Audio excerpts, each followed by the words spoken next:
Nahui Olin 4 Movimiento. Nahui Olin es el símbolo del cambio perpetuo, el temblor que sacude y renueva, recordándonos que la vida se sostiene en el movimiento constante y que la plenitud se alcanza al aceptar la transformación como destino.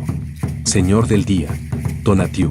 Un día regido por Tonatiuh es un día de fuerza solar, donde la luz y el calor nos guían hacia la claridad interior. El sol que avanza en su camino nos recuerda que cada jornada es oportunidad de dar vida, energía y dirección. Señor de la noche. Tepeyolotl.